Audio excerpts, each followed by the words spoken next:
Komið sæl og velkomin í Spursmál, föstudaginn 25. október. Það auðvitað bara allt sem snýst pólitíkina þessa dagana, bæði vestanhafs og svo auðvitað hérna heima. Flokkarnir eru að stilla upp á lista. Bjarni Ben búinn að setja Jón Gunnarsson inn í matvælaráðuneytið og við getum búist við því á hverri stund að það verði gefið út hvalveiðileyfi fyrir Kristján Loftsson og að hvalur 8 og 9 fari bara að leggja úr höfn, sveimir þá. En það auðvitað margt annað að gerast í samfélaginu líka. Við sjáum að það búið að opna Grindavík. Grindavíkurnefndin svokallaða með Árna Þór Sigurðsson í fararbroddi hefur ákveðið að opna bæinn. Það var búið að girða alvarlegustu sprungurnar af. Það er verið að hleypa ferðamönnum inn í bæinn líka. Þetta er allt hið undarlegasta mál verið að segja og maður velti fyrir sér á hvaða vegferð við erum með bæinn. Hann er augljóslega stór hættulegur. Hann verður það langa framtíð. Verður byggilegt þarna. Getur fólk verið með börnin sín.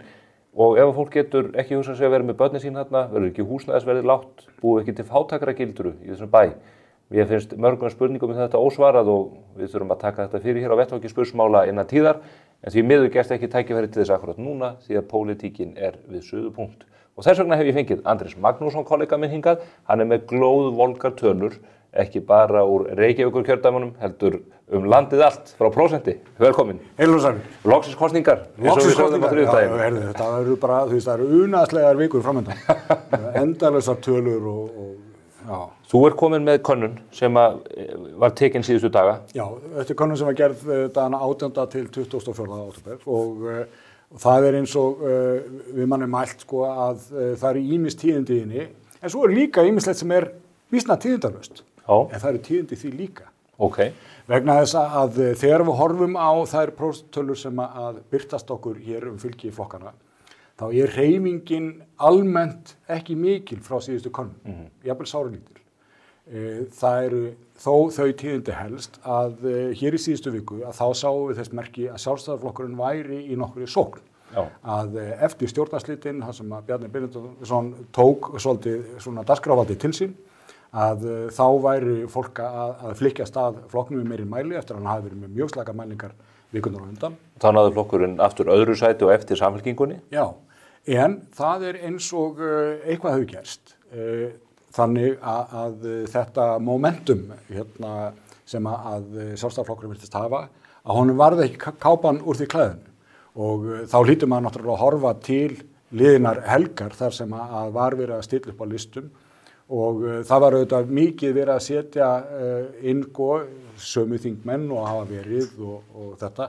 Þannig að það eins og einhverjir hafi orðið fyrir, ég veit ekki, vonbrigðum eða ekki fundist nógu mikla fréttir á listunum. Þannig að Samfylkingin mælist með 24%, síðan kemur Miðflokkurinn í öðru sætinu og Viðreisn skýtur Sjálfstæðisflokknum aftur fyrir sig í þessari könnun. Já, og við sjáum það að þeir eru þarna komnir sem sagt, Samfylkingin hún dalar reyndar ögn í 24% rétt rúm, Miðflokkurinn í 16% og svo kemur Miðflokkurinn í 15%, Sjálfstæðisflokkurinn komin niður í 13,3%.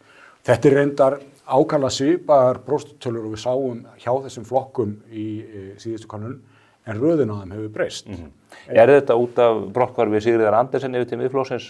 Jón Gunnarsson féll þarna fyrir varaformanninum í suðvestur. Er það svona gjörningaveður sem að valda því að Sjálfstæðisflokkurinn eða svona dampurinn dottin úr þessu? Það erfitt að átta sig á því hvort að einstakir leikmenn hafi skipt öllu máli. Mig grunar að það sé kannski ekki síður bara heildarmyndin sem að fólk sér. Og við getum nefnilega séð það við horfum á það hvernig þetta stillir sér upp. Það má eiginlega segja að það séu 3 deildir í þessu. Að í efstu deild Samfylkingin eina að spila. Síðan koma þar á eftir að þar eru þessir 3-4 flokkar með Flokki fólksins sem eru þarna svona á miðbygginu. En svo koma aðri flokkar þar á eftir sem að sumir hverjir eru bara kolfallir. Ég held að Vinstri græn séu með við þessar tölur, það hreyfist ekkit upp hjá þeim. Það er ekkit lífsmark með þeim flokki? Nei, og bara pikkfast þarna í 2,4%. Það segir mann að það er ekkit að frétta og ég veit ekki hvort að Vinstri grænir ná sér neitt á þeim tíma sem eftir að bæta eitthvað úr því.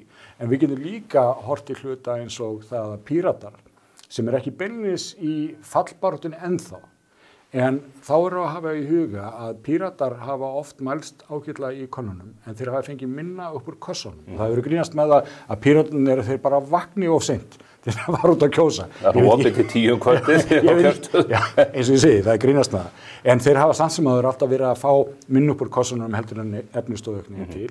Og ef það verður áfram þannig í sama mæli, þá eru þeir í bölvuðum vandræðum. En þeir eru að mælast með jafn mikið fylgi á Framsókn, 5,8%, þeir eru bara í fallbaráttu eins og maður segir í fótboltanum. Gaman á að nefndi Framsókn, vegna þess að Framsóknarflokkurinn, hann reyndar hefur aðra sögu að segja í kosningum. Þeir hafa iðurlega á, ekki bara loka metrunum, heldur bara á kjörtiði sjálfum, einhvern veginn náða að bæta stöðu sína, oft og iðurlega, stundum allverulega. Þannig að þó að þeir séu á svipuðum slóðum, þá held ég þessi minni ástæði fyrir Framsóknarmenn til þess að hafa svona sérstakara áhyggjur af því. Þeir virðast yfirleitt eiga eitthvað svona aukafylgi inni og það skilast þér að fólk sem er feimið við að gefa þessu upp eða hvað sem veldur. Það eru samt sem áður ef við horfum til dæmis á Reykjavíkur kjördæmin, þar er þetta svolítið erfitt hjá þeim og sérstaklega sýnist manni að Ásmundur Einar Daðason sé í miklum vandræðum. En það sem mér finnst merkilegt er að það skulle ekki vera neitt að frétta af Framsókn. Þeir eru nánast í nákvæmlega sama fylgi og í síðustu viku. Samt sem áður gerðist það þarna á milli að formaður flokksins, hann vék sæti fyrir Höllu Hrund Logadóttur, fyrir hann forsetaframbjóðanda sem hann naut til umtalsverðs fylgis bara í vor og sumar. Og klappaði traktor í auglýsingu? Klappaði traktor í auglýsingu og hvaðana, en það gerist ekkert. Það kemur ekkert. Og það held ég að hljóti að vera áhyggjefni vegna þess að það er í raun og veru í pólitíkinni ekkert að frétta nema hvernig menn skipa liðið sinu, hvaða menn er verið að draga fram og setja í forystuna. Samfylkingin heldur sér nokkuð vel 24%, þau eru að koma fram með nöfn eins og Víðir Einarsson, Ölmu Möller, fleiri. Er þeirra verkefni þá frekar að koma með sterk nöfn inn til þess að halda fylginu í botni, þar að segja í full swing, ef ég leyfi mér að kalla það? Já, sko, það er reyndar umhugsunarefni líka vegna þess að ef þú lítur á þróunina hjá Samfylkingunni undanfarna vikur, að hún hefur að dala. Það er ekkert fall, en hún er samt sem ára að dala og svo hneigð virðist nokkuð ákveðin. Það að skulle hafa verið kynntir frambjóðendur þarna, þekkt fólk og sömuleyti vinsælt, það virðist ekki heldur hafa nein áhrif, það er ekkert sem að gerist, það bara heldur áfram.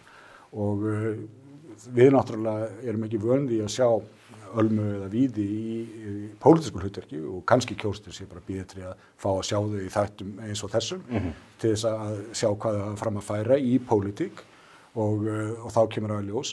En enn sem komið er með við það að það eru ýmislegt að gerast í þessum mannauðsmálum flokkana að þá er ekki mikið að frétta af fylginu og þess vegna held ég að menn bíði spenntir svolítið eftir því að núna helgina þá skýrist þetta enn frekar. Eftir það, þá bara förum við að sjá lista og þá verða flokkarnir að fara að leggja fram sín mál. Þetta verður mjög fróðlegt allt saman. Ég veit að þú verður með nánari úttekt á þessu í blaðinu á morgun, þar sem þú ferð yfir mögulega stöðu út frá úthlutun þingsæta og öðru og við fylgjumst náið með því. Það verður mjög fróðlegt og áskriftarsíminn er 5691100. 0. Opinn allan sólarhringinn. En við ætlum að halda áfram í pólitíkinu auðvitað. Bergþór Ólason og Brynjar Níelsson verða hér eftir örskamma stund og Lenja Rún frá Pírötum kemur síðan í lok þáttarins og við ætlum að fara stöðuna á þeim bænum. Fylgist þið með.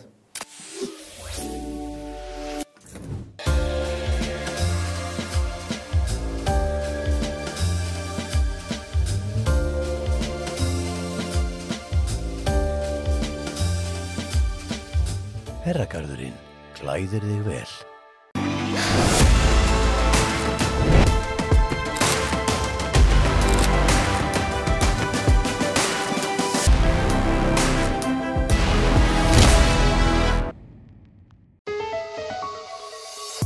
Nýr og gjörbreyttur Hyundai Santa Fe er kominn til landsins. Komdu og skoðaðu þennan byltingarkennda jeppa sem er tilbúinn í næsta ævintýri með þér. Hyundai Kauptúni. Það komið sæla 9. Áhugaverðar tölur sannarlega sem að koma úr könnuninni frá prósenti. Ég hef komið hér með menn í settið sem eru mjög áhugasamir þessar tölur og ég er alveg viss að þeir eru reiðubúnir til að tjá sig þær eins og annað í pólitíkinni. Það eru þeir Bergþór Ólason sem er þingflokksformaður Miðflokksins Og Brynjar Níelsson, fyrrum alþingismaður fyrir Sjálfstæðisflokkinn og aðstofamaður ráðherra og hvaðina, hæstaréttarlögmaður og hitt og þetta. Velkomnir, báðu tveir. Takk. Er ekki hitt og þetta, er það ekki rétt lýsing? Jú, Já. allt og ekkert. Heyrðu, kannski við vörpum bara aftur upp þessum tölum sem að ég var búin að nefna við ykkur hér á meðan var verið að sminka ykkur. Bergþór, svona fyrstu viðbrögð við þessum nýjustu tölum? Nú, þau eru auðvitað bara ánægjuleg. Þetta er svona þessi sama þróun sem að heldur áfram þarna. Mér minnir að við höfum verið í 15,1 eða 2% í síðustu prósentkönnun og þarna í 16,1%. Þetta er svona í takti við þann tón sem að mér þykir við vera að fá í eyrað svona út í samfélaginu og þannig að þetta kemur kannski ekki sérstaklega óvart en bara mjög ánægjulegt að sjá þessa þróun.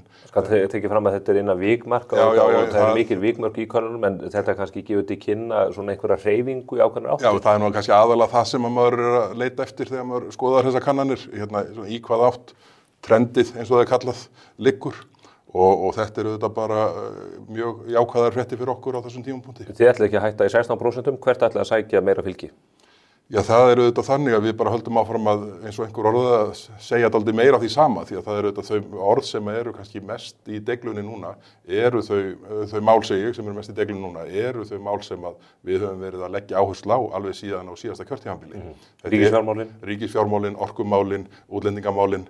Þetta er þannig að við bara munum tala með þessum hætti áfram og ég vona að fólki hugnist það og treysta okkur til þess að svona leiða breytingar í þessum málaflokkum sem auðvitað hefur verið erfitt vika að eiga við í gegnum þetta 7 ára tímabil þeirrar ríkisstjórnar sem nú kallar það gott. Brynjar, þinn flokkur ríður ekki feitum hesti frá þessari mælingu. Mælingin var betri í síðustu viku eftir að Bjarni sleit stjórninni. Er þetta til marg sem að botnin sé dottin úr þess að menn sé búin að missa svona þetta moment eins og sagt þeirra á góður íslensku?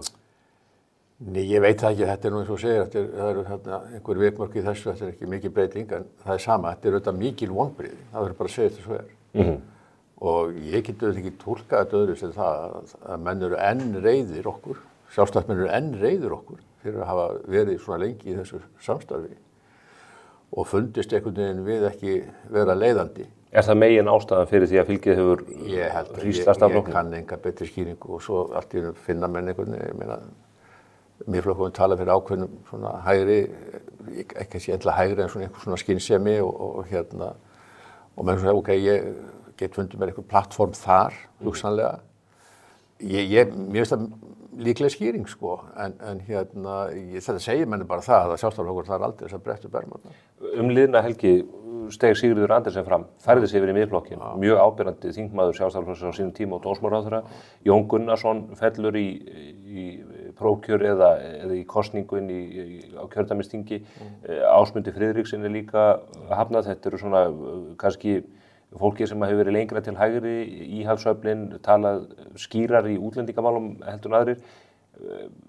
Eru að fara að sjá fylgistapið halda áfram vegna svona uppákoma? Já, ég heldur svo að botnurinn sé náði því, sennilega. En þetta eru auðvitað fulltrúar okkar sem hafa talað svolítið skýrt og þóra að hafa skoðun og þeir eru ekki lengur, eða var ekki Jón að koma aftur núna? Já, segð þú okkur, þú fylgist. Já, mér sýndist það í fréttum í morgun að hann væri kominn á 5. sæti. Já. Nei, ég meina, sko, við þurfum bara, sko, reyna að vinna því að hægri menn fái tiltrú á okkur aftur. Það er verkefni næstu vikurnar. Ekki það að menn fari í miðflokk eða í viðreisn sem greinilega er að fara uppleið vegna þess að það gerist nú alltaf þegar vextir hækka og eitthvað verðbólgan þá halda menn að Evrópusambandið sé lausnin, sko. Já. Það er skýringin á því og svo held ég að menn áttu sig á því að það er ekki lausnin. En við eigum tækifæri, ég er alveg sannfærður um það, við eigum tækifæri næstu viku en við verðum þá að tala skýrt og vera með góða kosningabaráttu. Hvernig munt þú taka þátt í þessar baráttu? Það er mikið skrafað það hvar þú munir dúkka upp. Verður þú framalega að lista Sjálfstæðisflokksins í Reykjavíkurkjördæmanum? Ég á alveg svona því á.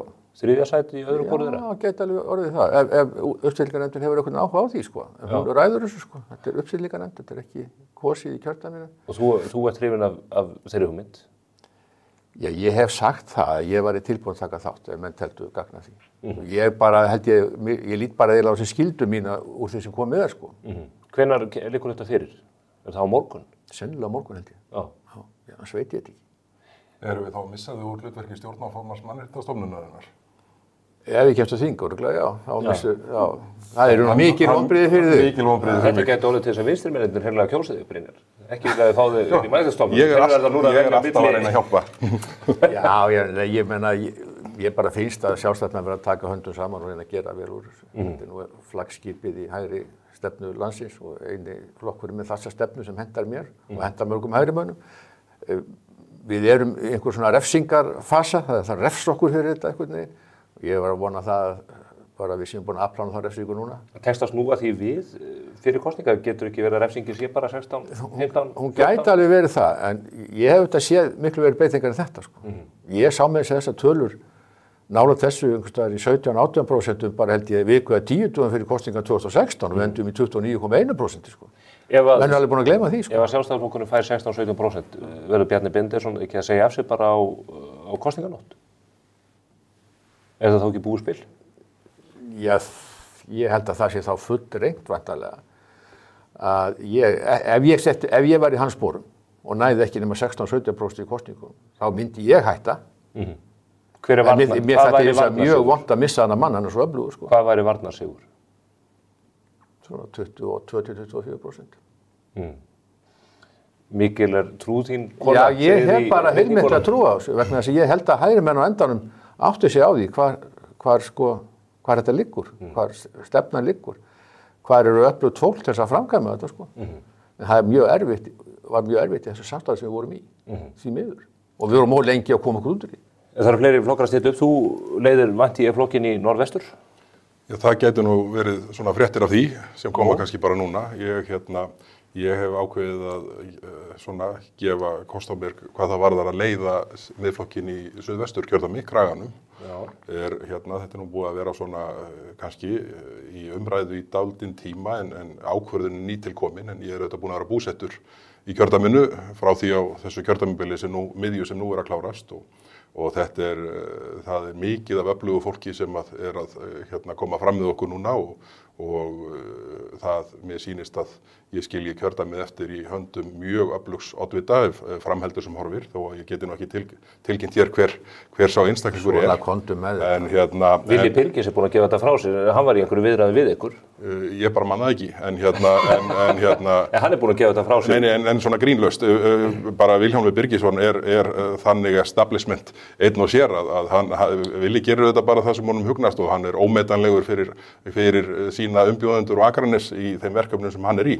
En síðan þetta er kannski að mörguleiti ágætist tími ef svona tilfærsla á sér stað á einhvern tímapunkti, þá er gott að skilja við kjördæmið í góðu standi. Við erum að mælast stæðsti flokkurinn í kjördæminu bæði á Maskínu og Gallup í síðustu könnun og ég bara er full að trú á að þar verið staðan sterk áfram en er fullu tilhlökkunar sömuleiðis að koma hér í slaginn í Kraganum. Þetta ekki bara elta varaformann Sjálfstæðisflokksins sem að sá þetta rílétnar á Akranesi? Þú sást í gegnum mig. En það eru þetta margt mála sem að skipti miklu máli að leggja mikið þunga í núna og þau þetta snerta öll gamla kjördæmi mitt núverandi Norðvestur, en við sjáum bara mál eins og útlendingamálin, orkumálin, ríkisfjármálin, sérstaklega efnahagsmálin sem að ég held að þurfa að setja algjöra ofur áherslu á núna til að svona endurstilla miðið í þessum málum öllum því að eins og Brynjar segir og ég held að það sé rétt hjá hann að þetta er einhver svona refsingarfasi gagnvart Sjálfstæðisflokknum, en ég held að það sé að hluta til líka að því að þetta saga síðustu 7 ára liggur fyrir. Það er fleira heldur en samstarfi við Vinstri græna. Sjáum til dæmis bara Gunnarhlaupið í tengslum við þjóðlendumálin. Á hverju menn að fara í annan hring landið í þeim efnum og fleira mætti telja. Förum aðeins yfir þessum málu eftir. Hvenær ætlaði að tilkynna þá nýja leiðtogi Norðvestur? Ég er svo mikil áhugamaður að koma út úr Borgarnesi eins og þú. Já, ég myndi telja að það yrði gert á morgun laugardag. Er þetta Guðmundur Fertram Sigurjónsson? Ég bara, sama svar á áðan, ég mannaði ekki hver það er, en það verður ég held að íbúar í Norðvestu kjördæmi verði mjög ánægðir með nýjan leiðtoga okkar þar og ég vona að íbúar í Kraganum taki vel á móti mér í slagnum sem framöndan er. Við sjáum hvað þetta, við munum auðvitað mæla þetta allt fram og aftur. Talandi pólitíkina, auðvitað hvalveiðimálin hafa haft mikil áhrif. Nú heyrum við því að Jón Gunnarsson hefur ákveðið eftir fílukastið liðna helgi að taka 5. sætið, hefði sannlega fengið 3. sætið á silfurfati ef hann hefði andað inn annað og út hitt. Hvað hérna, nú ætlar hann að fara að leyfa hvalveiðar. Hvað áhrif mun þetta hafa á kosningabaráttunni? Náið þið fylgið tilbaka með því að stíga svona skref á þessum tímapunkti, Brynjar? Nei, ég meina, er hann að fara að leyfa hvalveiðar? Hann er ekki ráðherra, sko. Hann er kominn sem sérstakur erindreki inn í ráðuneytið, hann var að tjá sig í útvarpinu í morgun. Jens herra í matvælaráðuneytinu. Ég gæti ekki betur síðan að hann væri að því að menn ætla að fara að gefa út hvalveiðileyfi. Nei, ég meina, það er ekkit, fyrstulega er það ekkit á hans borði að gefa út hvalveiðileyfi, en auðvitað bara vinna menn áfram sín störf í matvælaráðuneytinu og gera það sem lög, gera ráð fyrir að menn afgreiði. En ég er ekkert vissum að það sé komið einhvern veginn þannig að hann kom bara hérna og afgreiði einhver hvalveiðileyfi, segir svona, þetta gerist ekki þannig. Er hann að fara að láta þig hafa hvalveiðileyfi? Nei, þú veist bara, ég veit ekki bara, er umsókn í gangi, ég veit ekki um þetta. Já, Kristján Loftsson hefur þetta talað mjög skýrt um þetta og við vitum hver afstæða Jóns hefur verið. En ég spyr líka bara þeir sem margveita lögmann, er það rétt að starfsstjórn sé með svona bendingar eða vísanir? Er ekki rétt að menn bara láti svona stefnumarkandi mjög viðkvæm pólitísk mál liggja þar til að ný yfirvöld hafa verið valin í landinu? Þetta er ekki þannig mál, þetta er ekki stefnumarkandi. Þetta er spurning að fara bara lögum og gefa upp leyfi að menn uppfylla skilyrði laga. Þetta er ekki pólitískt. Svandís Svavarsdóttir er ósammálaður. Já, hvað fekk hún á baukinn fyrir þetta frá umboðsmanni? Henni er alveg sama. Já, það er allt annað mál, sko. Eru þið ekki bara í pólitík? Það er svo mikilvægt að menn fari bara að lögum og eftir lögum. Og þó að geti verið eitthvað pólitískt viðkvæmt í henni pólitísku umræðu, þá verður þetta ráðuneytin og ráðherra sem æðsti embættismaður, hann er ekki bara pólitísku, hann er embættismaður og hann verður bara að afgreiða mál eftir þeim lögum sem þau gilda. Það er nú ekki flókið, sko. Þó að flækist fyrir Svandísi og greinilega fyrir Bjarkeyju líka. Þannig að Jón er ekki að fara að gefa út þessi leyfi? Nei, hann gefur ekki út nein leyfi, sko. Ég hugsa að það geti líka verið, já það er þá ráðherrann auðvitað ráðgjöf Jens herrans, væntanlega í ráðuneytinu sem myndi gera það, en sko, nú ég vona að velkist enginn í vafum áhuga minna á að tryggja að hvalveiðar geti haldið hér áfram hér við landi eins og áður var, en þetta myndi væntanlega sko svona vekja upp spurninguna á hverju settuðu ekki hnefann í borðið fyrr. Þó að Vinstri grænir hafi haldið á þessu máli sem fagráðherra, þá var þetta afl framsóknar og sjálfstæðis þingflokksins þannig að þeir hefðu alltaf átt að sko setja hnefann í borðið og segja, þetta gengur ekki fram með þessum hætti, hér verður vetur hvalur áfram. En það gerðu það ekki. Átt að slíta stjórnarsamstarfinu út af hvalveiðimálunum á sín tíma? Ég er ekki sem alltaf að gera það út af því einu sér, sko. Nóvan og í púkið? Já, nei, bara sko, stóru mistökin eru mínu viti. Við myndum Ísland 2021 þegar fyrir lá hvaða verkefni væri framöndan. Þá var COVID komið, menn vissu að það er mjög erfitt eftir það, orkumálin, landamæramálin, þetta var fullkomlega orðið stjórnlaust, sko. Enginn vildi horfast í augu við það, fyrir Jón bara segir þetta, þegar hann dómsmálaráðherra, þetta er svona og það verður ekkert horft fram hjá þessu lengur. Og þá byrjar ballið. Ég var rétt upp henda að það var aðeins verið að nefna þetta í öðru samhengi, en Jón stegi vel inn í þetta. Já, ég meina því við bara horfðum á hvað var að gerast, sko. Við erum með töluðu, við erum með gögnin fyrir framan okkur. Og truflaður mig, sko. Og þá byrjar ballið að því leitinu til að við erum með þessu samstarfi. Vitandi það að það myndi ekkert gerast, eða lítið gerast. Síðan ferum við að gera bara alvöru frumvörp sem bara á að taka á þessu. Nei. Þá var sagt, það mun aldrei fara í gegnum ríkisstjórn nema sko mestalagi eða klippi þetta og klippi þetta að því, sko. Svo verður þetta ykkur bútasömmur, smá. Og svo tókst nú kannski stærsta stökkið núna hjá Guðrúnu í vor. En það var ekki fyrir en það að stjórnmálamenn fundu það að almenningur ætlaði ekki að bjóða sér þetta lengur. Þá fyrst kemur Samfylkingin og segir, já, heyrðu, við þurfum að hafa stjórn á landamörum, þetta skiptir máli fyrir velferðarkerfið. Engin. Og VG hefði aldrei gefið þetta eftir í vor, hefur ekki fundið það að almenningur ætlaði ekki að bjóða sér þetta lengur. Þetta er skýringin. Þetta máttum við vita 2021. Við máttum vita það að það yrði meira og minna strand í orkumálum 2021 þegar við myndum stjórn. Fyrir þetta er verið að refsa okkur núna. Var röng ákvörðun að mynda þessa stjórn 2021? Í mínum huga, algjörlega röng ákvörðun. Vitandi hvaða verkefni við værum fara í, eða hvaða verkefni værum mikilvægust. Þess vegna segi ég, sko núna, þetta erfiðara fyrir okkur. En við erum einhvern veginn þannig gerð, að við erum ekki mikið að slíta, það er ekki í okkur, við reynum allt, reynum málamiðlanir, reynum að koma þessu jafnt og þétt, tókst svona aðeins í útlíkamálum, mjög hægt í orkumálum, að vísu Guðlaugs voru tekið mjög sterk skref núna síðustu misserið. Þannig að ég segi bara, ok, þetta eru stefnumálin okkar og fyrir mér verið að kjósa núna það hvort að menn vilji hér hægri stjórn eða vinstri stjórn. Telja menn að vinstri stjórn sé líklega þannig að tökum að verðbólgu og vöxtum, boðandi hækkun skatta. Eru vinstrimenn líklegri til þess að gera eitthvað í orkumálum? Eru vinstrimenn líklegri til að gera eitthvað í landamannamálum? Ég segi nei. Þannig að hægri stjórn finnst mér ekkit ólíkleg. En það ekki í kortunum hér í þessum tölum sem við sjáum? Jú, ef þú tekur þess að 3 flokka Viðreisn, Miðflokkin og Sjálfstæðisflokkin, þá það nú bara komið vel við 40%, ekki? Já, þú þarft 50. Nei, það ekki alltaf víst að þú þurfir 50. Hvað þetta? Ónýtist eitthvað. Hver kann að reikna hér? Já, það VG ónýtist þarna og sósíalistarnir ónýtast. Þetta 40. Og Framsóknarflokkurinn í 5,8. Já. Það það lægsta sem ég sé því á þeim. Það tók bara ekki eftir þess að hann. Nei, en ég bara að segja, það möguleiki á hægri stjórn þarna. Spurningin bara það, sko, veist, sá möguleiki veikari ef Sjálfstæðisflokkurinn slappur. Það bara þannig. Þá þetta komið Framsókn og Samfylkingin orðnir mjög vænlegir kostir. Og væntanlega Flokkur fólksins ekki, já, hvað segir þið eins og nú þegar Ragnar Þór Ingólfsson formaður VAFF kominn fram sem einn af oddvitum Flokks fólksins, sá flokkur stjórntækur að eitthvað mati í því ljósi?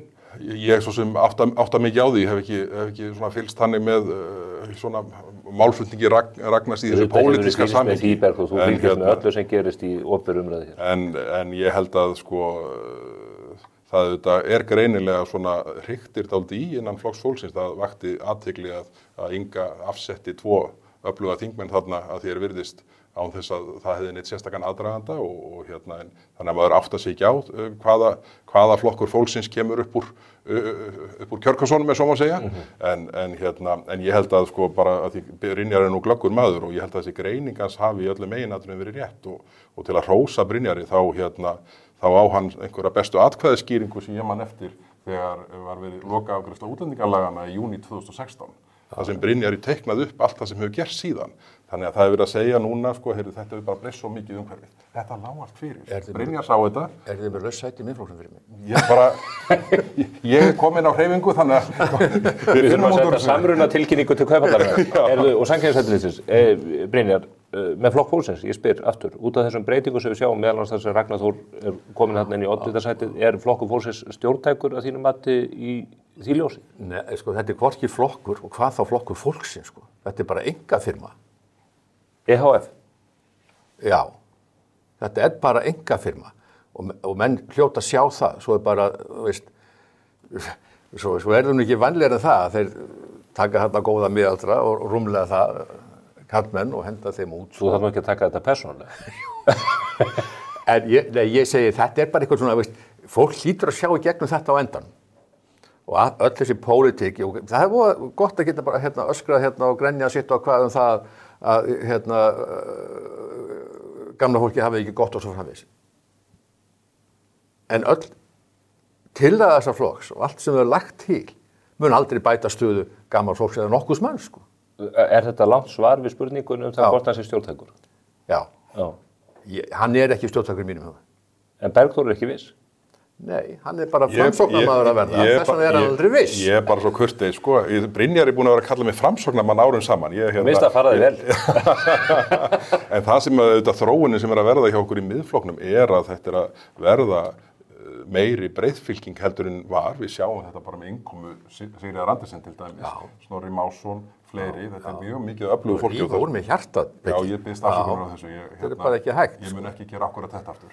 En sko við sjáum til dæmis bara þennan straum af ungu fólki sem hefur verið til okkar undanfarið. Það bæði í könnunum og síðan bara starfinu hjá Freyfaxa til dæmis. Þetta er bara ótrúlega. Ég held að ungt fólk væri búið að missa áhugann á stjórnmálum.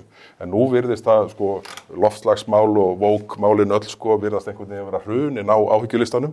Nú er það ekki ungliðana trippi í ykkar flokki? Já, það er gæti verið, en sko, ég sjá núna bara unga fólki, ég er bara að hugsa húsnæðismál, hvernig tekst mér að flytja út frá mömmu og pappa, hvernig á ég að sko klára mig af útborgun, hvernig sko er menntakerfið að þróast og svona, þetta er svona raunheimamál sem unga fólki er að hugsa í dag, og þá eru þetta sko, horfir ungt fólk til flokka sem er að tala pólitík, ekki þessi dellumál sem hafa árum saman, dálítið fyllt. Það er erfiðara að tala pólitík þegar út í stjórn. Þú veist það? Jú, en samt, sko, þið voruð ekki bara allt og litlir í ykkur. Þið gáðuð eftir svo mikið gagvart vinstri grænum á vókinu, sko, og það var nú dálítið framsókn líka, sko, alls konar furðumál, það voru óskiljanleg. Ég er alveg sammála því, við erum sammála margt og ég er bara mjög ánægð með það, Bergþór, að þið hafið aðeins fært ykkur meira til hægri, en í mínum huga er þetta í grunninn og hryggjarstykkið óánægðir framsóknarmenn sem fóru að því að Sigmundur tapaði kosningunum, sko. Og gott og vel, ef þið eru að breyta þessu í meiri hægri flokk, þá er það bara, mér finnst bara gott ef hægri stefnan á víðar sko, heimili, sko. Og ég finn ekkert að því, sko.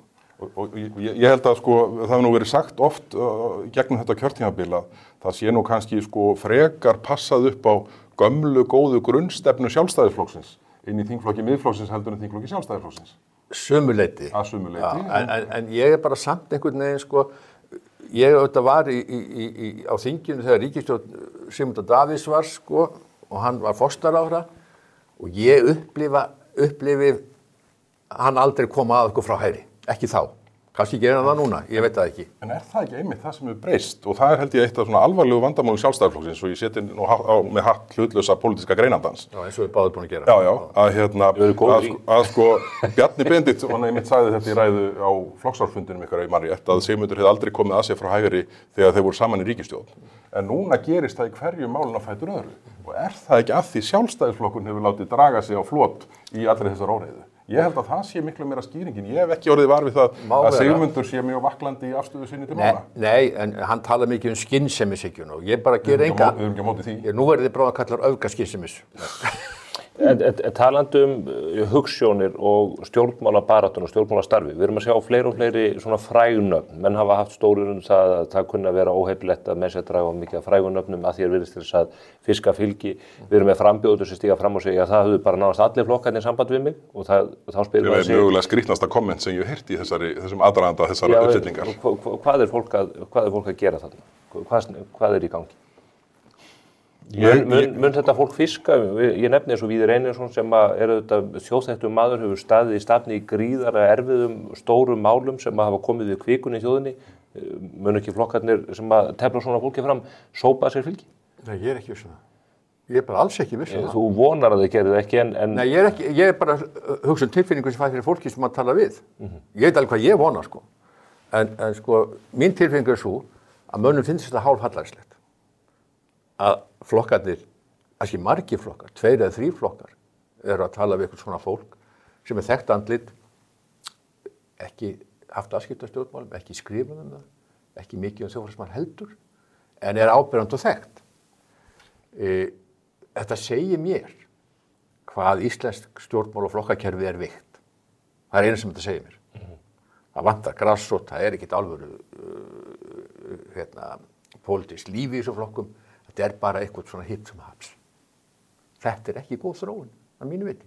Ég held að flestir sé sammála mér, sko. Já, býtu Bergþór að fara að tefla fram hér einhverju nýju manni í Norðvestur sem ekki veit hver er. Er það maður sem kemur úr grassrútin eða slítið? Eru þau ekki bara að tefla fram einhverjum frægum? Eða kona? Nei, ég get skilið þetta alveg í nýjum flokkum sem er að byggja upp, skilur, miklu frekar. En rótgrónum flokknum á ég miklu erfiðara með að skilja þetta. En ok, það er auðvitað fullt af fólki sem hefur svo sem tjá sig, sem hefur sannað sig einhvers staðar, er kannski ekki frægt í þeim skilningi, en kannski ekki alveg óþekkt. Ég get enga afstöðu við það. Engar. Hvað segir þetta, Bergþór? Er þetta einkennileg vegferð sem við erum á með þessu? Munu flokkarnir ekki græða því að vera með þekkt andlit? Þetta fólk sem þarf ekki að auglýsa upp í þáttum eða í auglýsingum? Ég í meginatriðum sammála Brynjari hvað þetta varðar. Ég ekki viss að þetta svona verði svona svo beina breiða braut sem að sumir flokkana vonast eftir. Það eru hughrif sem fylgja. Bara svo við nefnum það augljós í þessu samhengi bara í tengslu við Víði og Ölmu. Það COVID-tímabilið sem að mjög fáir hugsi til með hlýju, maður veit ekkert hvernig það síðan hvað áhrif það hefur inn í þessa mynd. Það eru bólusettur fyrir þeim tíma. Já, það var mjög rækilega, en sko ég held að þetta sé nú að hluta tilkomið út af þessum knappa tíma. Þá sko svona innviðirnir, svona innra starfið, grasrótin, hefur ekki þennan tíma til þess að koma sínu fólki áfram og þar hundi göttum. Það er hluta vandamálinu. En það komur ekki á óvart að Víður og Alma, þetta fólk sem var í COVID og lagði þessar tillögur alltaf til sem enginn þorði annan að samþykkja, skyldu fara í vinstriflokk, sko. Það komur ekki á óvart. Við skulum láta þetta verða loka orðin hér að vettvangi dagsins. Það býður hér stórmikið viðtal við öfluga forystukonu í einum af flokkunum. Við munum taka þessi viðtöl hér á næstu dögum. Ég veit að þið fylgist með þeim og það er eins gott fyrir ykkur. Bergþór Ólason, Brynjar Níelsson, takk fyrir komuna. Takk. Hér eftir örfáa sekúndur, Lenja Rún frá Pírötum sem nýr leiðtogi flokksins í Reykjavík. Hún situr fyrir svörum og ætlar að fara yfir pólitísk stefnumið flokksins fyrir komandi kosningar. Fylgist þið með. Væntanlegt í sjónvarp Símans Premium. Útilega. Ekkert drama, bara gaman. Þú veist, á að taka allt amman eða? Þú fara! Þessi útilega, þetta ferði ekki algjörður rugg. 17. október í sjónvarpi Símans Premium.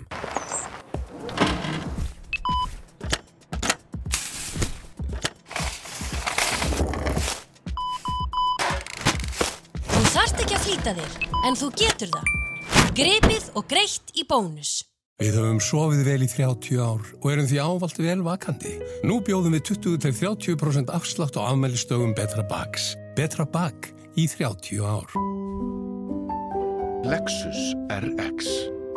Komdu og reynslögtu RX 450h Plus Plug-in Hybrid. Þín býður óviðjafnaleg upplifun. Lexus Kauptúni. Komið sæl að nýju. Þeir eru farnir frá okkur, þeir Bergþór Ólason og Brynjar Níelsson. Það er ekki tíðindalaust úr pólitíkinni eins og þið heyrið. Hingað hins vegar komið góði gestur úr Pírata-hreyfingunni. Hún vann fyrsta sætið hjá þeim í Reykjavíkur kjördæmunum og held ég óskoraður leiðtogi flokksins eftir það. Það Lenja Rún Taha Karim sem hefur reynda setið á þingi fyrir flokkin áður en kemur núna inn askvaðandi og sigrandi. Er það ekki rétt? Já, ég meina, jú, ég náði fyrsta sætinu, já. Ég fekk trausti og umboði hjá félagsmönnum. Þú ferði í prókjörið og þú valtar þarna yfir sitjandi þingmenn. Skýtur þeim bara aftur fyrir þig eins og ekkert sé? Sko, já. Ég meina, í prófkjöri þá eru allir bara að pæla í sér. Ég bjóst alltaf við því að þau myndu ná mjög góðu brautagengi og mér fannst það kom mér rosalega mikið á óvart og öðrum líka í rauninni að ég hafi náð fyrsta sæti. Já. Ég var ekki að búast við því. En svo gerist það og já, þið eru ekki með neitt flokksformann. Við lendum oft í vandræðum í fjölmiðlunum með það að við vitum ekki alveg hvernig við höfum að kalla til í kappræðum og öðru slíku. En þegar þú ert orðinn leiðtogi í sjálfri Reykjavík, má ekki tala það að þú sért svona, já, leiðandi rödd í kosningunum framundan? Já, ég meina ein af leiðandi röddum í kosningunum framundan. Við erum með svona kosningastjórn í Pírötum, þar sem við erum ekki með formann. Það sem að oddvitar allra kjördæmanna mynda bara svona stjórn með kosningastjórnum okkar og ákvarðanir eru teknar sameiginlega þar. Hvað varðar sko kappræðurnar og stjórnarmyndunarviðræður, ef okkur verður treyst fyrir því, þá sko sendir þessi hópur af oddvitum svona erindisbréf til grasrótarinnar og tilnefnir þar umboðsmann eða talsmann fyrir stjórnarmyndunarviðræður. Er það grasrótin sem að velur þá þann? Ég meina að þau kjósa það. Við tilnefnum einhvern og þau kjósa það. Og þið tilnefnið einhvern einn eða? Já. Ok. Var ekki lýðræðislegra að tilnefna 2-3 og fólki að velja? Ég meina, mér hefur eins og ekki dottað í hug. Góð hugmynd. Já, þetta alveg góð hugmynd. Jú, vissulega, en þetta hefur bara verið gert svona allan í þeim kosningum sem ég hef tekið þátt í. Einhvern tímann þá voru 3 aðilar sem fóru fyrir hönd Pírata í svona viðræður og það bara svona flækti málin aðeins sem ég skil svo sem líka. Það getur ímyndað sér það. Já, þetta tiltölulega ný hugmyndafræði í flokkapólitíkinni hér í Íslandi, þannig. Annað sem flækir málin, það eru kannanirnar sem við sjáum núna. Þið eruð að mærast með 5,8% fylgi eins og Framsóknarflokkurinn. Þið eruð eiginlega, eins og maður myndi segja í fótboltanum, bara í fallbaráttunni. Já. Það má ekki mikið út að bera til þess að þið detti bara alfarið út af þingi. Já. og það að vísu rétt en sko Píratar eiga rosalega mikið inni. Við erum ennþá að vinna við það að setja upp framboðslistana sem að verða kynntir á allra næstu dögum. Það rosalega erfitt að segja til fylgi í könnunum þar maður getur ekki greint þetta eftir kjördæmum heldur. Þannig að ég bara rosalega spennt að sjá hvort að komandi vikur muni breyta einhverju hvað varðar kannanir og ég reyndar alveg handviss það. En hvað getur skýrt að fylgi ykkar mæli svona lítið þegar að fylgi annarra flokka í stjórnarandstöðu að mælast mjög hátt, sérstaklega Samfylkingar og Miðflokksins? Já, ég held að Samfylkingin og Miðflokkurinn þau hafa bara verið rosalega duglega að koma sínum málum á framfæri á sterkan hátt, eru kannski ekki búin að vera rosalega reaktív síðustu mánuði sem að okkar hlutverk sem stjórnarandstaða vissulega. Og við sjáum það líka í könnuninni að aðrir flokkar sem að eru svona vinstra megin eru líka í ágætis falli. En ég held að þetta sé bara eitthvað svona sem að gerist fyrir kosningar mjög oft, fylgið dalar og sem leið og flokkurum fyrir að koma sér skýrt á framfæri, þá rýkur það aftur upp. Þú talar um flokkana til vinstri, Píratar skilgreina sig á vinstri væng stjórnmálanna? Nei, ég myndi ekki segja að við skilgreinum okkur. Við eigum ekki að vera á þessum væng stjórnmálana. Við erum á lýðræði, forræðishyggja, við erum lýðræðismegin, en jú, kannski síðasta kjörtímabil þá höfum við verið aðeins meira að leggja fram mál og tala í áttina að vinstri málum og bara svona vinstri kjósendum. En það Eru þið þá ekki vinstri flokkur? Við erum ekki vinstri flokkur, við skilgreinum okkur ekki sem vinstri flokk. Það skiptir kannski ekki máli hvernig skilgreinir ykkur ef þið leggið aðalega fram mál sem eru til vinstri, þá eru þið vinstri flokkur. Sko, hvernig skilgreinir þú til vinstri? Til dæmis annað fólk skilgreinir til vinstri sem grænumálin, af því að okkur er umhverfis- og loftslagsmálin, félagshyggjumálin, af því að við leggjum til breytingar í velferðarkerfinu sem að varða notendur þess. Ríkisforsjá að einhver leyti í samvinnu við einkaaðila af því að við búum í blöndu hagkerfi akkurat núna og því verður ekki fengið breytt á næsta kjörtímabili. En Þórhildur Sunna og Björn Leví, sérstaklega Andrés Ingi Jónsson, þau hafa talað meira til vinstri í þessum efnum varðandi einkavæðingu í bankakerfinu og ýmislegt annað, einkarekstur í heilbrigðisþjónustu og annað í þeim dúr. Sko það engin á móti einkarekstri í heilbrigðisþjónustu eins og það kynnt núna. Ég meina það bara mjög gott að blessa að það séu til einkareknar heilsugæslur og þær bjóði upp á einhverja þjónustu þar og það séu til tannlæknastofur og alls konar en það náttúrulega allra hagur að bæta núverandi opinbera kerfi. Við þurfum á því að halda og það einkarekna þjónustan hún næri ekkert að grípa alla. Hver eru helstu stefnumálin þá hjá ykkur núna? Ef maður skoðar heimasíðun ykkar þá eru það ennþá stefnumálin frá 2021 en það var hlutinni gerst hratt. En hvað er það sem að þú munt leggja áherslu á sem forystumaður Pírata og þingi ef að þið fáið umboð til þess? Já, við erum ennþá að vinna í því að uppfæra stefnunum okkar og við munum kynna það bara á allra næstu dögum.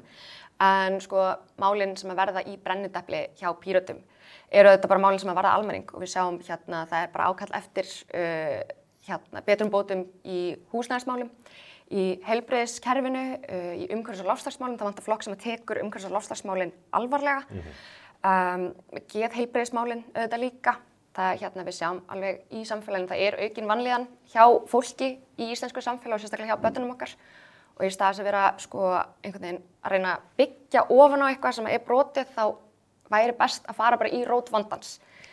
Til leggja áherslu á þessu mál, förum yfir þetta, húsnæðismálin til dæmis. Hvað viljið þið gera í þeim efnum? Sko, til að byrja með, þá hefur verið neyðarástand á húsnæðismarkaði í þó nokkur ár og það vantar ríkisstjórn sem að viðurkennir hlutverki sitt sem leiðtogi í þessum málum, sem leiðtogi og á að tryggja húsnæðisöryggi fyrir fólki í landinu. Hvernig gerir leiðtoginn það?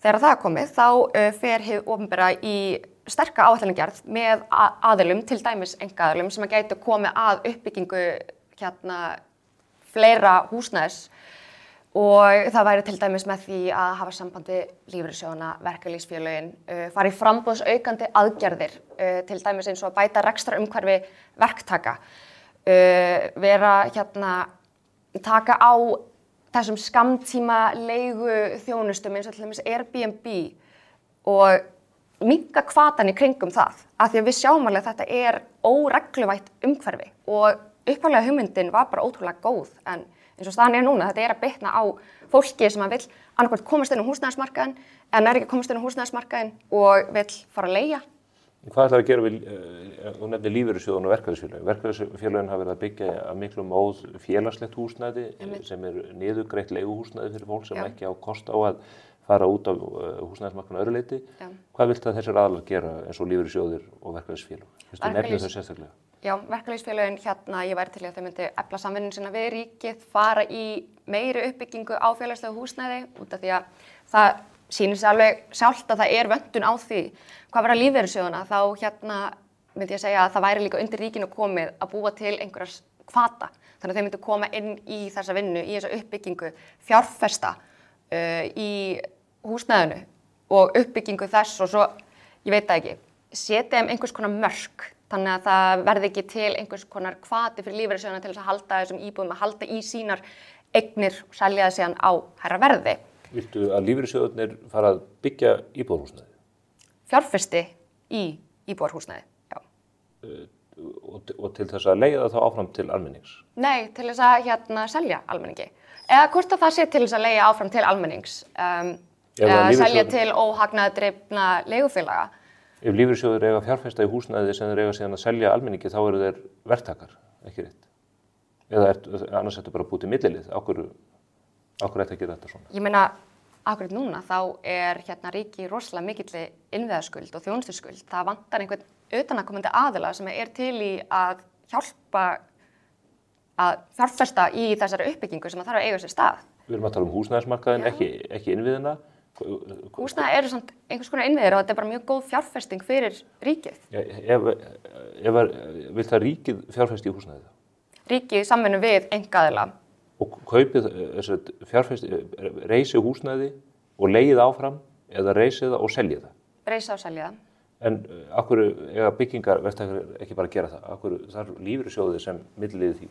Eru lífeyrissjóðir góðir byggingarverktakar? Sko, akkurat núna þá rekstrar umhverfið fyrir verktaka bara, það engin hvati fyrir til þess að taka að sér verkefni.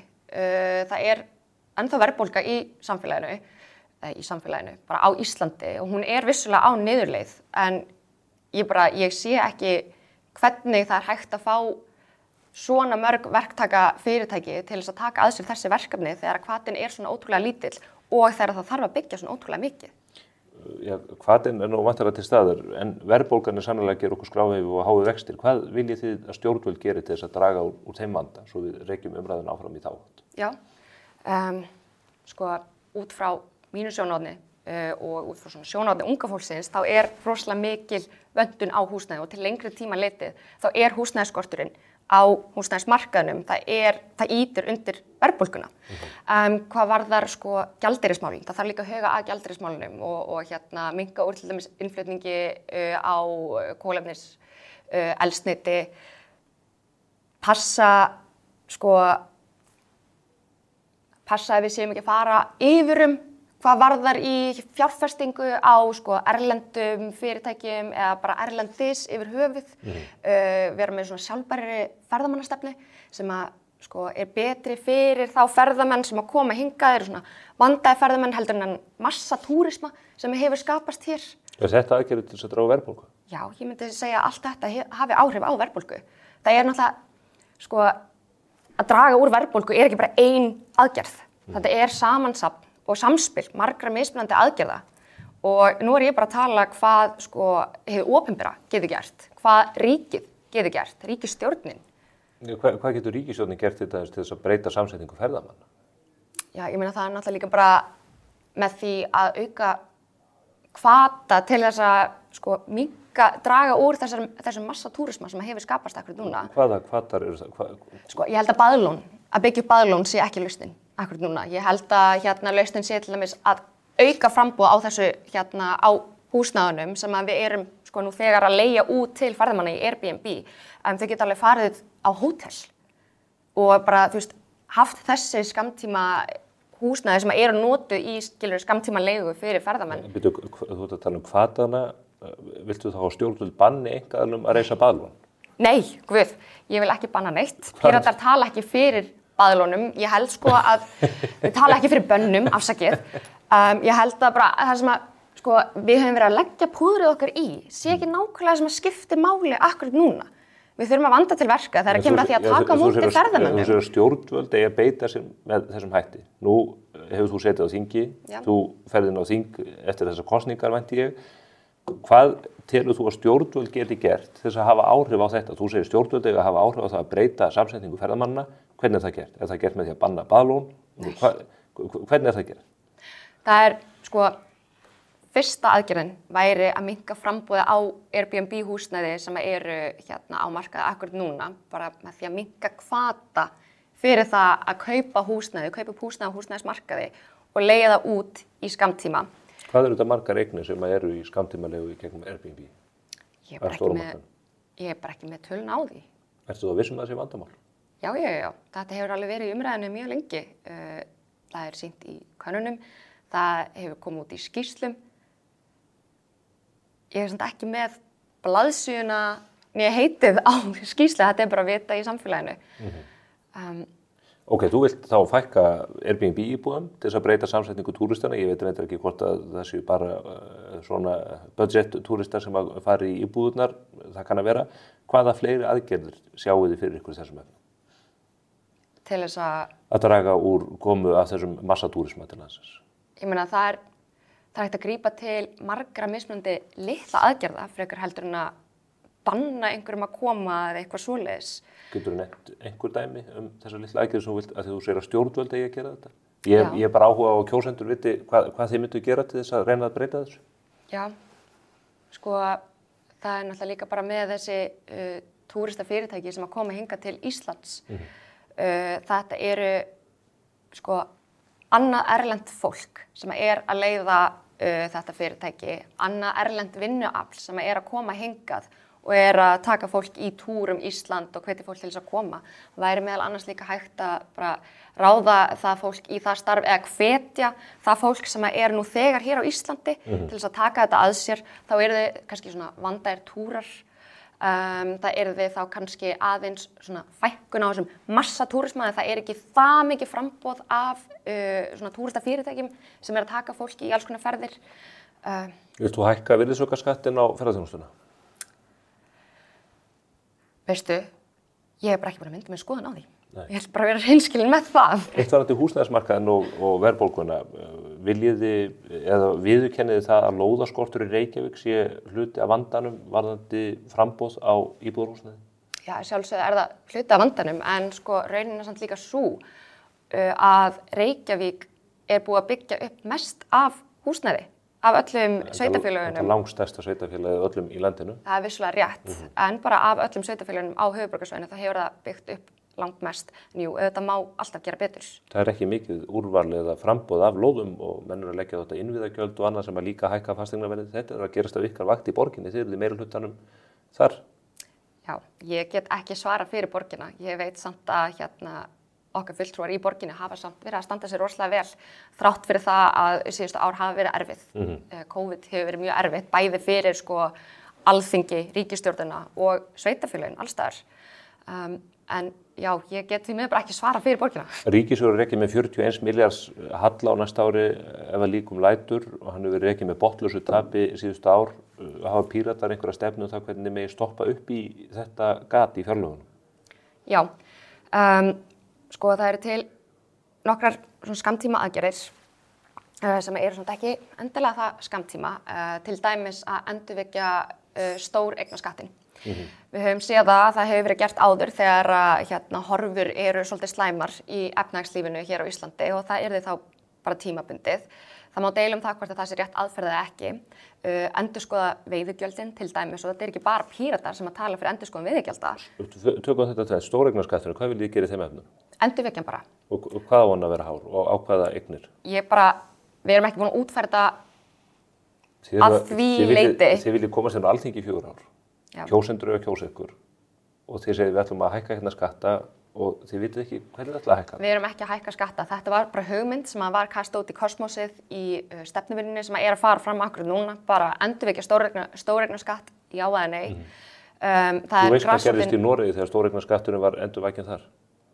Þeir ætla að afla 140 eða ígildi 140 milljóna dollara og ríka fólkið það bara flutt úr landi eins og það gerði hér 2009-13 þegar stóreignaskattur var settur á?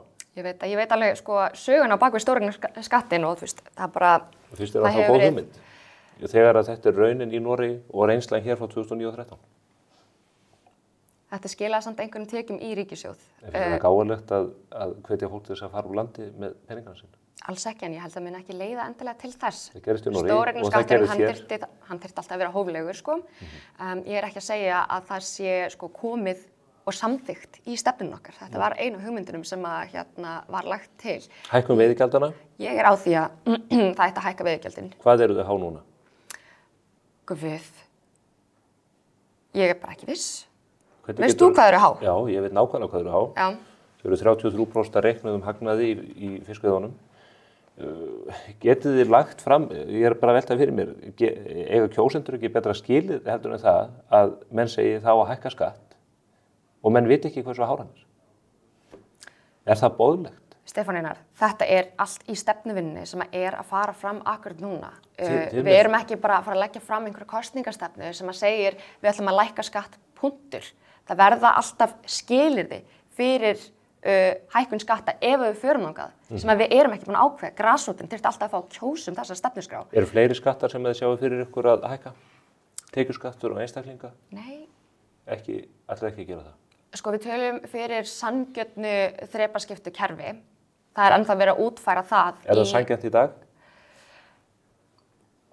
Nei, ekkert endilega. Við erum með 3 þrep núna. Já. Þannig að hátekjufólki borgar hlutfallslega miklu hærri skatt af laununum sínum heldur en lágtekjufólkið. Já. Er það sanngjarnt?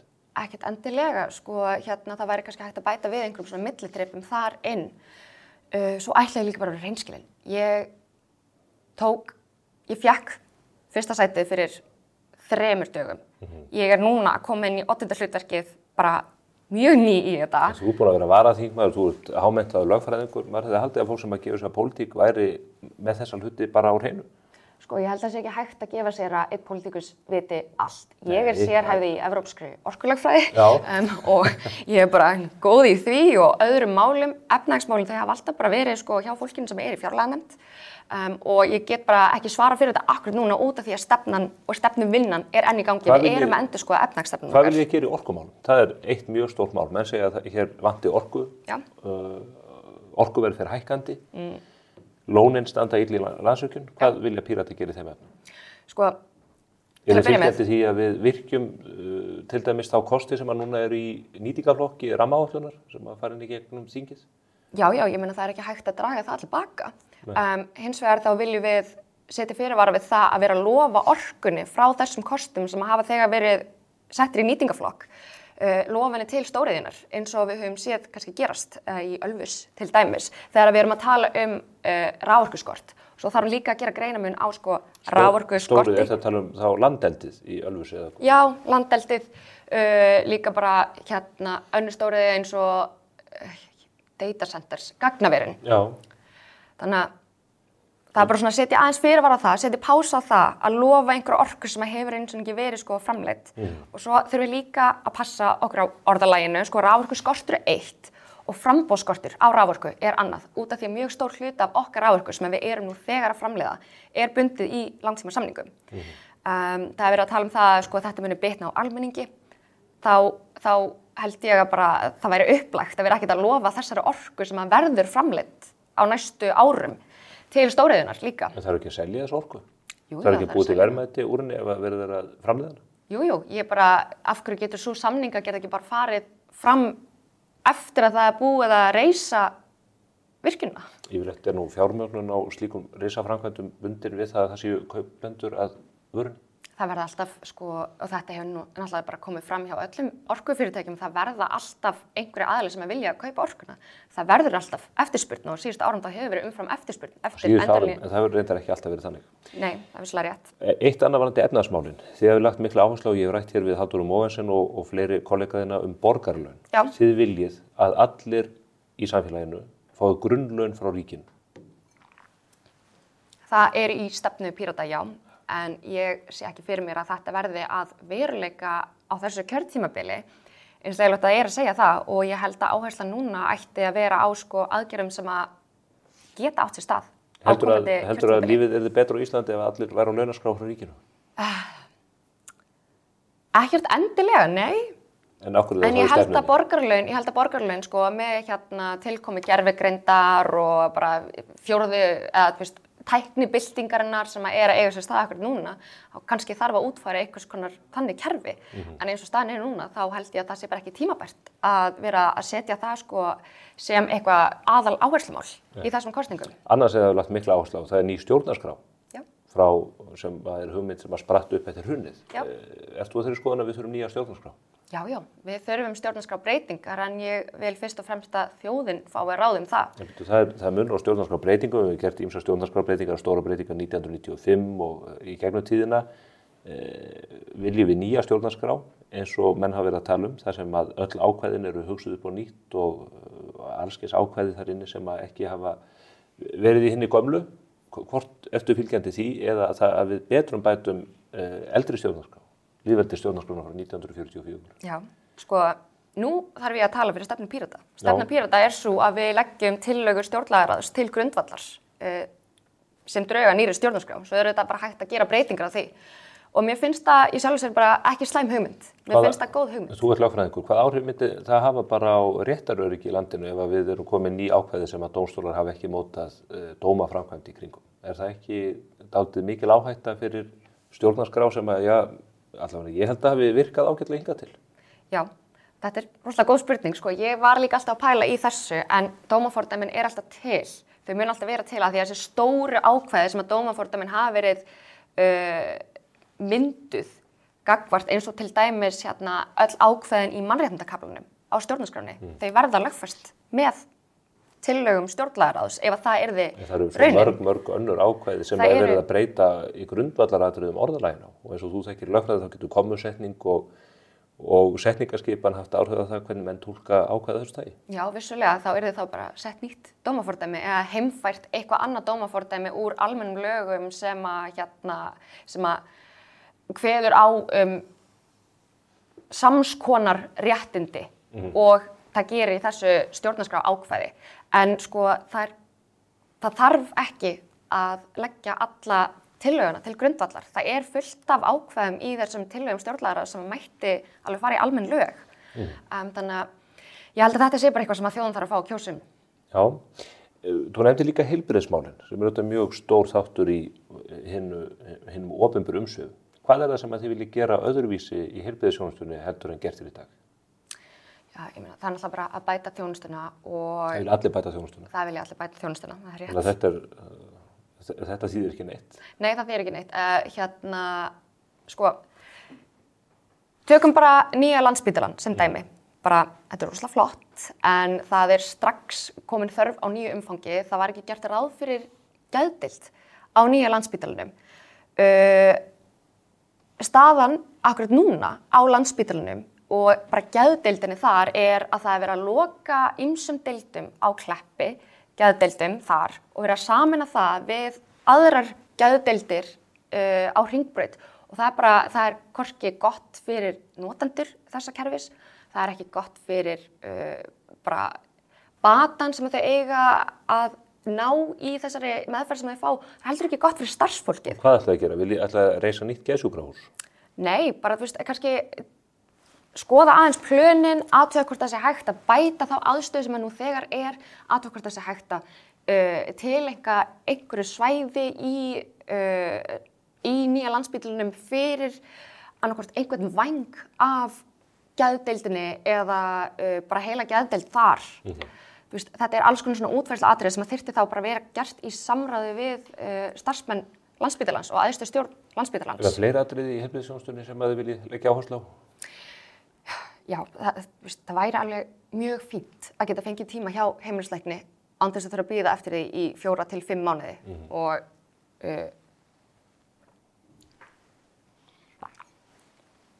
eins og staðan núna, þetta hefur áhrif á alla sem hér búa. Það vilja allir geta sótt sér þjónustu, það vilja allir að biðlistum fækki.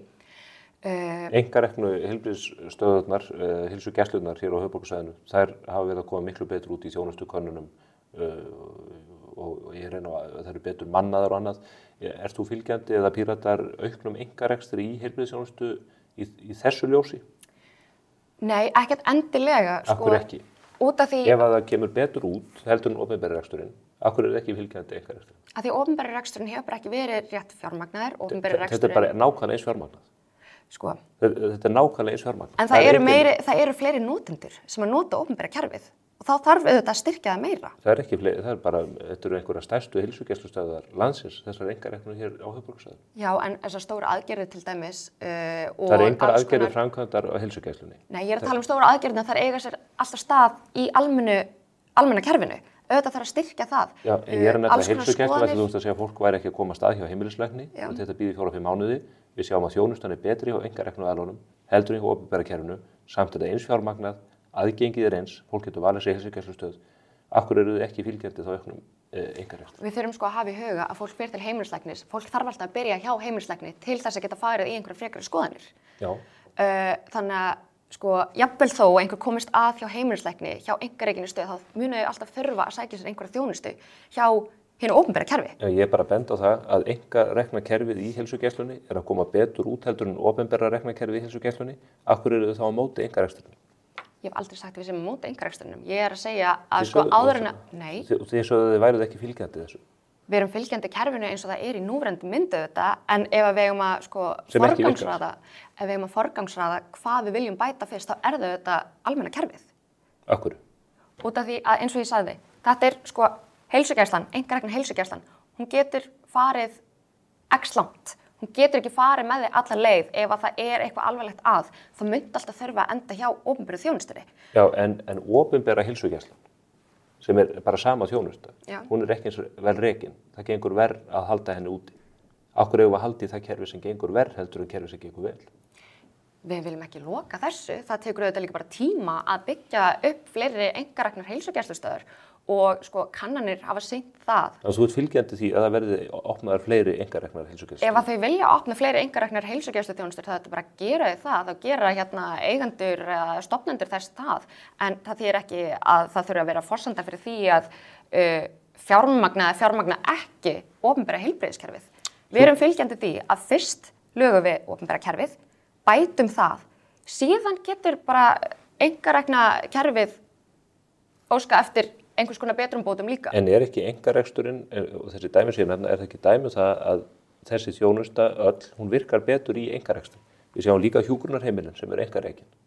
Þau eru betur rekin, í betra húsnæði, fá betri niðurstöður úr þjónustukonunum, heldur en opinberu öldrunarheimilin. Já. Er þetta ekki bara allt dæmi það að einkarekstur virkar vel í þessu sambandi? Einkarekstur virkar kannski vel í þessu sambandi upp að því marki að sko aðstæður fyrir starfsfólk er mjög gott. Launin eru kannski eitthvað betri. Það er til aðbúnaður þarna sem er kannski nýrri. Það er auðveldara að veita fólki þjónustu þarna. En það þýðir samt ekki að þetta sé alltaf betra fyrir notendur. Það er ekkert allir sem hafa efni á því að sækja sér þjónustu hjá... Þessi þjónusta er jafn kostnaðarsöm fyrir notendurna. Einkarekna heilsugæslan kostar jafn mikið fyrir það sem hann notar eins og það sem fer í opinbera kerfið. Sko, tökum bara blóðpröfu sem dæmi. Ein blóðpröfa hjá einkarekinni heilsugæslustöð kostar 3.000 krónur á meðan það kostar 500 kall hjá Landspítalanum. Það er vegna þess að heilbrigðisráðuneytið krefur Landspítalann eða rannsóknarstofuna þar að rukka einkareknu heilsugæslunar hærra verð heldur en hennar opinberu. Ok. Ég er ekki með heilbrigðisráðuneytið. Því ég get ekki svara fyrir þetta, en þú veist, þetta er bara... Heyrðu, nú eru innan við 6 vikur kosningar. Fer að styttast mjög auðvitað, þetta er rúmur mánuður. Hvað ætlar þú að gera til að hífa fylgið upp og koma 20 manns inn á þing? Þetta er ógeðslega góð spurning. Rífa fylgið upp. Sko, mig langaði og ég keyrði mína prófkjörsbaráttu á því að bara fara aftur í gömlu gildi Pírata, fara bara aftur í kjarnagildin okkar, leggja áherslu á það, beina lýðræðið, frelsismálin, gagnsæi, skilvirka stjórnsýslu og ástandið sem hefur skapast í samfélaginu í dag er meðal annars út af óskilvirkri stjórnsýslu, það sem allt er þrepaskipt og þarf að fara á einn stað til þess að fá svar frá öðrum. Stjórnsýslan er þetta lömuð að því að Björn Leví leggur fyrir 1000 fyrirspurn í þinginu og stjórnsýslan gerir ekki annað en að safna gögnum fyrir Björn. Sko, ég held að hann hafi ekki svona mikil áhrif á stjórnsýsluna. Ráðuneytin kvarta mjög undan þessu. Já, en ég meina ráðuneytin, þau eru samt ekkert að hafa áhrif á, þau eru ekki að hafa áhrif á bara þjónustuna. Það sjálfsögðu hefur það áhrif. Sko, Ertu að færa Pírata lengra til hægri þá? með þessum grunngildum að því að margir hafa talað að Píratar hafi færst meira til vinstri á síðustu árum?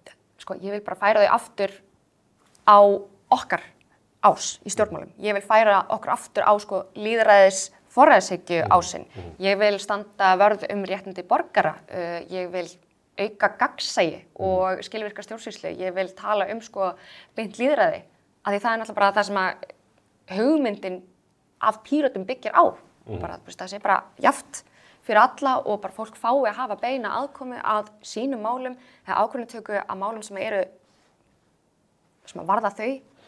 Þórhildur Sunna hefur útilokað samstarf við Miðflokkinn og Sjálfstæðisflokkinn oftins í viðtölum og það hefur verið margt það að flokkurinn hafi færst til vinstri. Þú varst nú í framboði fyrir Vöku og tókst þátt í prófkjöri Sjálfstæðismanna hérna fyrir síðustu þingkosningar.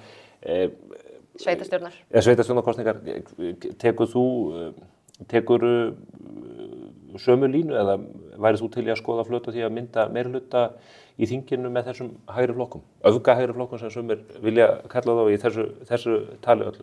Já, nei, ég held að það yrði engum til framdráttar að mynda meirihluta með Miðflokknum og Sjálfstæðisflokknum út af því að bara okkar málefni, okkar stefnumál, þeir bara ríma ekki vel saman. Þeir stangast í rauninu bara á við hvort annað og þá yrði bara annað kjörtímabil, það sem að bara ekkert næri gegn. Það ríkir bara engin sátt stóru málin og ég held að það þurfi bara ríkisstjórn sem að getur unnið. Þannig að Píratar eru vinstriflokkur? Við erum ekki vinstriflokkur, það er bara okkar málefni rýma ekki vel við Sjálfstæðisflokkinn. Sko ef Sjálfstæðisflokkurinn væri alvöru frelsisflokkur, þá væri það kannski annað mál. Talað frelsi, útlendingamálin. Já. Þú ert nú að grunni til, ef þú ert á kúrdískum uppruna, foreldrar komið hingað til lands og hafa byggt upp gott líf hér á Íslandi í áratugi. Þú hlýtur að horfa á þetta, þessi mál dálítið út frá því sjónarhorni, það ekki? Jú, að sjálfsögðu. Maður gerir það alltaf. Maður er með aðra innsýn í svona raunveruleikann. Hvernig finnst þér við hafa haldið á útlendingamálum, sérstaklega flóttamannamálunum núna síðustu árin? Sko, ég held að fyrst og fremst þá þurfum við að hætta að setja sko flóttafólk í sama pakka og útlendingar og bara innflytjendur hér á Íslandi. Flóttafólk, sko, ég held að lausnin sé ekki að eyða mjög miklum pening í búsetuúrræði. Ég held að lausnin sé heldur ekki að banna þeim að sækja alþjóðlega vernd. Ég held að það þurfi bara að ráðast í sko mjög miklar viðbætur í flóttamannakerfinu, bara byrjum á stjórnsýslunni, byrjum á skilvirkri málsmeðferð, veita öllum efnislega meðferð, þannig að það sé farið sko vel í gegnum málin og bara vel í gegnum umsóknina og þá klárist bara á góðum tíma. Getum við tekið á móti fleiri flóttamönnum? Við getum alltaf tekið á móti fleiri flóttamönnum, hvort að fleiri flóttamenn fái alþjóðlega vernd hérna er allt annað mál. En finnst þér að fleiri eigi að fá alþjóðlega vernd? Nú hefur verið rætt þennan óheyrilega kostnað sem þessu lýst og líka álagið inn í skólakerfinu, inn í heilbrigðiskerfinu sem að fagstéttirnar kvarta mjög undan. Ræður þetta litla land við meiri straum fólks til landsins en orðið er? Sko, þessi straumur á fólki til landsins, það er ekki bara flóttafólk sem hingað kemur, það er náttúrulega líka bara túrisminn og það skapar líka mjög mikið álag á kerfið. Það hefur líka orðið mikil fólksfjölgun, innflytjendur frá öðrum Evrópuríkjum er að koma, ég meina fullt af fólki kom líka frá Úkraínu. Það, sko... Ráðum við þennan fjölda? Ferðamennur sem komið hér í 2-3 daga og gista á hótelum eða í Airbnb-íbúðum, annað er fólk sem að sækja hér þjónustu við lengri tíma inn í menntakerfinu, inn í heilbrigðiskerfinu, inn í félagsþjónustunni. Hvað höfum við burðið til þess að taka á móti mörgum í þessu tilliti?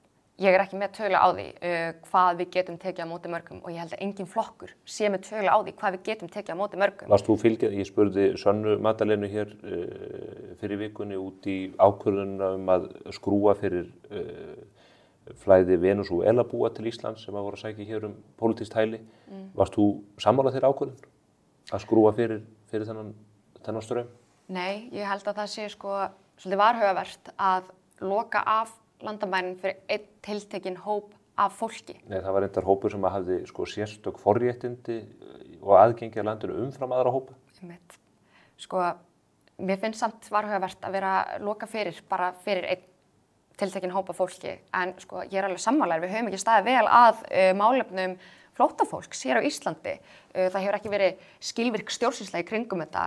Við erum sko líka bara svolítið léleg í að leyfa þeim að taka þátt í samfélaginu. Við veitum þeim ekki atvinnuréttindi og ég þekki bara allir sem ég þekki sem hingað hafa komað komið og sóttum alþjóðlega vernd eða fengið dvalarleyfi, þau vilja bara fara að vinna.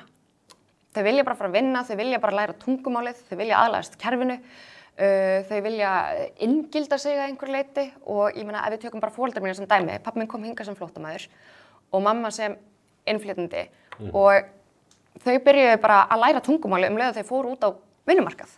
Byrjuðu bara að starfa við það sem þau lærðu í háskóla og þá byrjuðu að læra tungumálið. Þú veist, ég held að besta leiðin til þess að hjálpa fólki að aðlagast er bara að leyfa þeim að gerast virkur þáttakandi í samfélaginu og það er bara gert með því að hleypa þeim á vinnumarkað, hjálpa þeim að sósilæsa við Íslendinga. Það er rétt, en spurningin er eftir sem áður, hversu mörgum getum við tekið á móti áður en að kerfið fer að bila? Svarið mitt bara alveg eins, ég er ekki með tölu á því, það er ekki raunhæft að vera áætla einhverja sérstaka tölu á fólki sem við getum tekið á móti. Við getum fyrst og fremst farið að líta á fólki sem er nú þegar hér. Hvað getum við gert til þess að bæta þessa stöðu? Hvað getum við gert til þess að bæta álagið sem hefur skapast á kerfin, ekki bara út af flóttamönnum, heldur bara álagið yfir höfuð út af fólksfjölguninni. Svo getum við farið að pæla, hvað ætlum við að gera fyrir fólki sem kemur hingað? Þetta eru miklar pælingar. Við komumst ekki lengra að þessu sinni í þessu langa og góða viðtali, gangið vel í baráttunni á komandi vikum. Það er mikið verk að vinna eins og könnun sýnir, Lenja. Við sjáum þið hins vegar örugglega hér aftur á öðrum vettvangi í tengslum við kosningaumfjöllun okkar á vettvangi Mokkans og mbl.is. Það var ekki meira á vettvangi spursmála þessa vikuna. Þetta er komið gott, en við verðum hér strax á þriðjudaginn með góðan gest, Arnar Þór Jónsson, sem fer fyrir lýðræðisflokknum, sem er nýjasti flokkurinn í flóru margra flokka sem bjóða núna fram. Hlökkum til að spjalla við hann og fleiri góða gesti í komandi vikum. Sjáumst heil.